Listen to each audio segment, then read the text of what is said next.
नमस्कार। कहा जाता है कि कुत्ते की दुम कभी सीधी नहीं हो सकती, मगर अब इस कहावत को बदलने का वक्त आ गया है।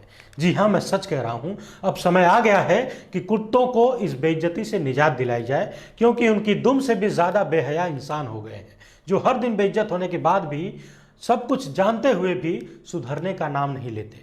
पता नहीं इन लोगों को नींद कैसे आ जाती है।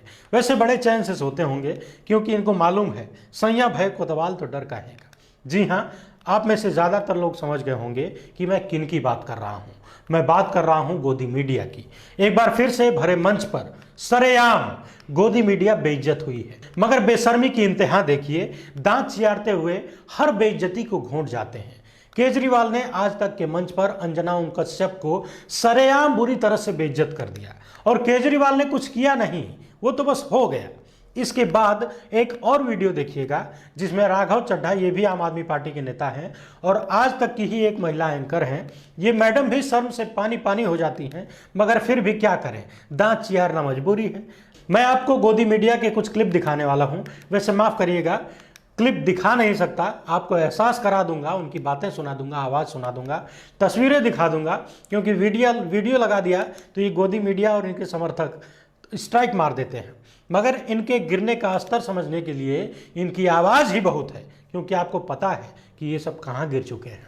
और अंत में मैं खुद के साथ हुई एक घटना के बारे में बात करूंगा, जब एक वृद्ध व्यक्ति ने मेरा माइक छीन लिया।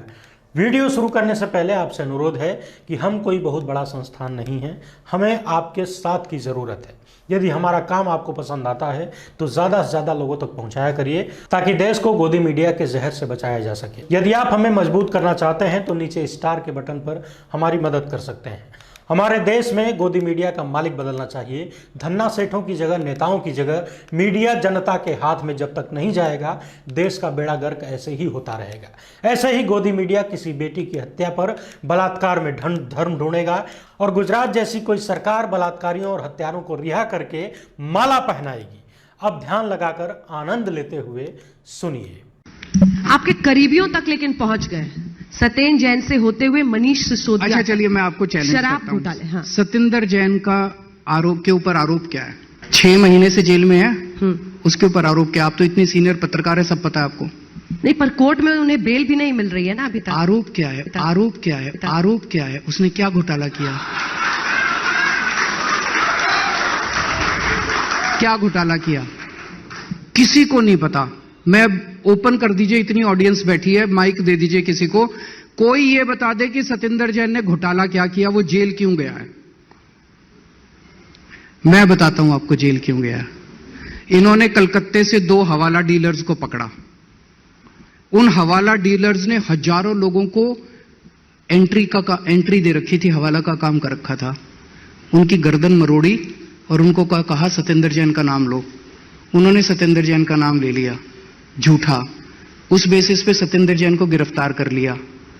मजे की बात यह है कि सत्येंद्र जैन को गिरफ्तार कर लिया कि सत्येंद्र जैन ने इनसे हवाला की एंट्री ली है। उन दोनों को आज तक गिरफ्तार नहीं किया। उन दोनों को घर जमाई बना के बिठा रखा है भाजपा वालों ने। सुनो पूरी बात सुनो, बड़ी मजेदार है।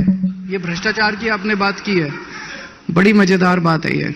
उन दोनों को आज तक गिरफ्तार नहीं किया। उनके यहां आज तक रेड नहीं हुई। सत्येंद्र के यहां 4 बार रेड हो चुकी, ढीला नहीं मिला सत्येंद्र के यहां। उसके बाद जब सत्येंद्र जैन की बेल की एप्लीकेशन लगी, अच्छा, सत्येंद्र जैन ने कोर्ट में बार बार कहा कि उन दोनों को दिखा तो दो, शक्ल कैसी है, मैं कभी मिला नहीं उनसे, उनको मैंने फोन नहीं किया, उनका नाम नहीं जानता, कौन है ये लोग, मैं कभी उनको कोर्ट में पेश नहीं किया इन दोनों को। फिर जब बेल की हियरिंग आई तो जज ने 3 हियरिंग में पूछा। पहली बार पूछा, भाई एक सबूत तो दे दो सत्येंद्र जैन के खिलाफ। उन्होंने कहा जी अगली हियरिंग में लाएंगे। फिर अगली हियरिंग में पूछा, भाई सबूत लेके आए? उन्होंने कहा जी अगली हियरिंग में। 3 हियरिंग में लगातार सीबीआई की जज ने पूछा, बार बार पूछा कि कोई सबूत तो दे दो सत्येंद्र जैन के खिलाफ। एक भी सबूत जब नहीं दे पाए तो कहते हैं ये जज अच्छी नहीं है, जज को बदलो। 75 साल के भारत के इतिहास में ऐसा मजाक किसी ने नहीं उड़ाया। कहते जज बदलो। 1.5 महीने तक फिर जज बदला जाए कि नहीं बदला जाए, इसके ऊपर हियरिंग चलती रही। वो बेचारा 5 महीने से जेल में बैठा हुआ है। ये इनकी ईडी है और ये सीबीआई है। और कल विजय नायर के केस में जो ऑर्डर आया है, जज ने लिखा है कोई सबूत नहीं है, 4 लोगों को बिठा के केवल एक स्टेटमेंट रिकॉर्ड कर रखे हैं। There is absolutely no evidence in the case. सुन लिया आपने, ये है हमारे देश के गोदी मीडिया का चरित्र। अब एक और वीडियो देखिए।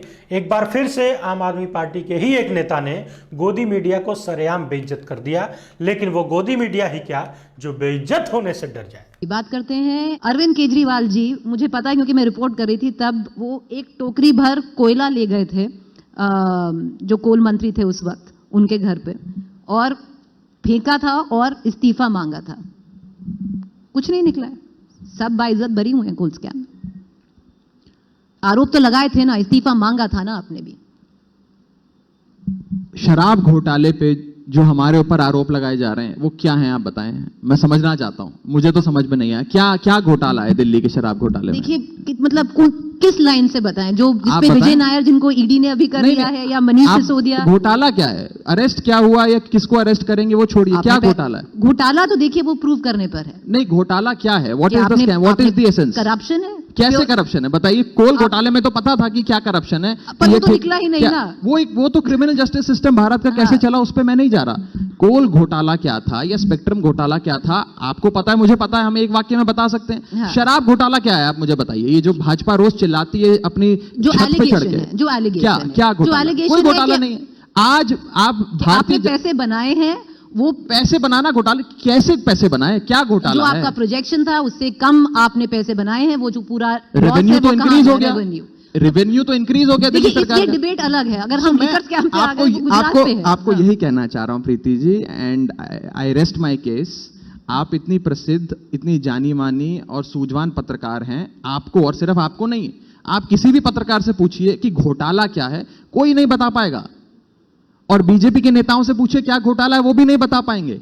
घोटाला है ही नहीं, वो तो घोटाला है ही नहीं। prove करना है। इसीलिए पूरी कवायद तो जैसा बस कोल ये स्कैम चल है, रही ये भी है criminal कि justice prove कीचड़ करेगा। उठाओ, केजरीवाल पे फेंको। मुद्दा एक्साइज पॉलिसी नहीं है, मुद्दा अरविंद केजरीवाल है। इसीलिए मैं आपसे पूछ रहा हूं, आप तो बहुत बड़ी पत्रकार हैं, क्या घोटाला है आपको भी नहीं पता, मुझसे पूछिए, मुझे भी नहीं पता। नहीं नहीं, और सुनिए, मुझे पता है, अब जो मेरी- अब- एलिगेशन है वो पता अब है। एलिगेशन सुनिए। हाँ, एक दिन बीजेपी का बड़ा नेता प्रेस कॉन्फ्रेंस करता है और कहता है 10,000 करोड़ का एक्साइज घोटाला अरविंद केजरीवाल जी की सरकार में हो गया।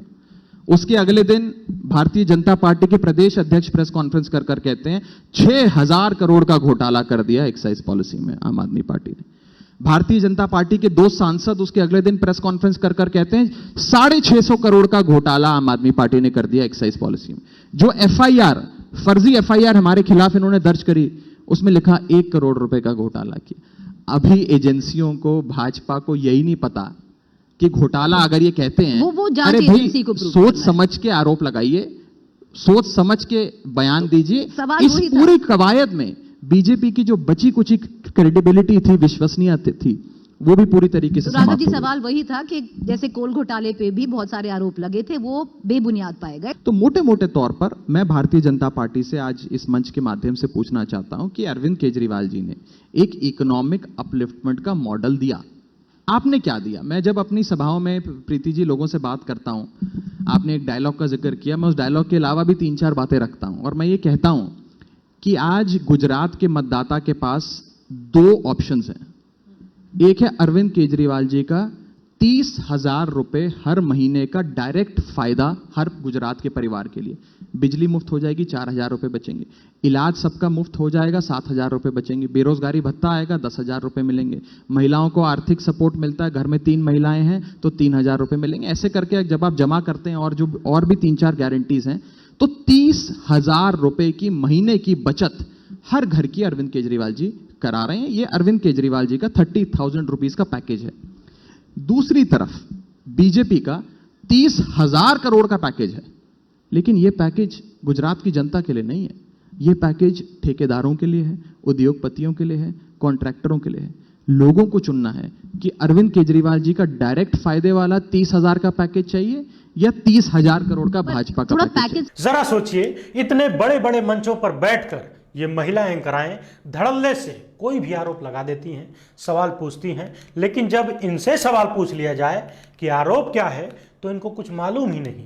इनके ज्ञान का स्तर देखिए, किसी मामले में इनकी रुचि देखिए। हम लोग इतने बड़े बड़े चैनलों के सामने कुछ भी नहीं है, मगर फिर भी एक छोटी सी रिपोर्टिंग करने से पहले उस पर घंटों का समय लगाया जाता है।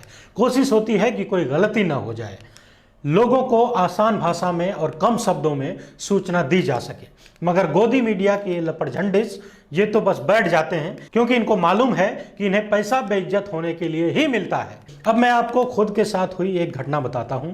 ये बात उत्तर प्रदेश के विधानसभा चुनाव 2022 की है।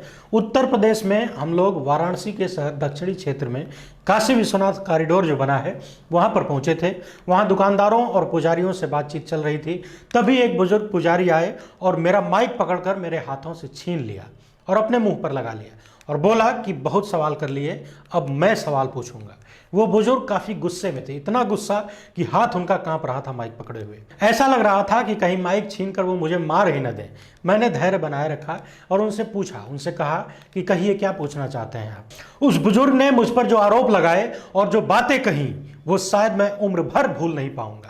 उन्होंने कहा कि जब यहां पर हजारों शिवलिंगों को उठाकर नालों में फेंका जा रहा था, हमारे इतिहास को मिटाया जा रहा था, दशकों से जिन भोलेनाथ के मंदिरों में हम पूजा करते आए उन सभी मंदिरों को तोड़कर मूर्तियों को नालियों में फेंका जा रहा था, हम लोग महीनों तक धरना देते रहे, उस वक्त तुम कहां थे? अब चुनाव में मुद्दा पूछने आए हो, चुनावी मुद्दा क्या है, उस वक्त क्यों नहीं नजर आए?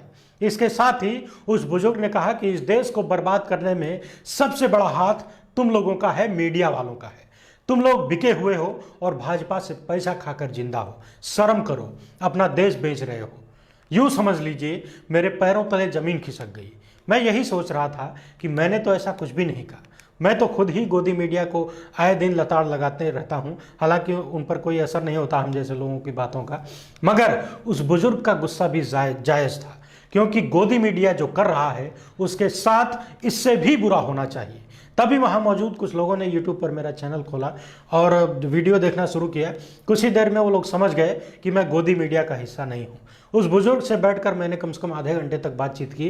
अंत में उस बुजुर्ग पंडित ने मुझे माला वगैरह पहनाई और प्रसाद खिलाया, आशीर्वाद दिया कि जैसा कर रहे हो वैसे ही करना, बिक मत जाना।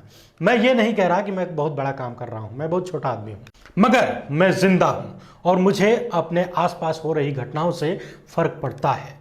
कमेंट में IT सेल के गुर्गे मुझे धमकियां देते हैं। जो हमें पसंद करते हैं वो लोग आगाह भी करते हैं कि सावधान रहिए, बच के रहिए, तमाम सारी बातें हैं। मगर सवाल ये है कि देश को गोदी मीडिया की गंदगी से और जहर से बचाना है। बहरहाल यदि ये वीडियो आपको अच्छी लगी हो तो ज़्यादा से ज़्यादा लोगों तक पहुँचाइएगा। देश को गोदी मीडिया से निजात दिलाने में मदद करिए। बहुत बहुत धन्यवाद। जय हिंद।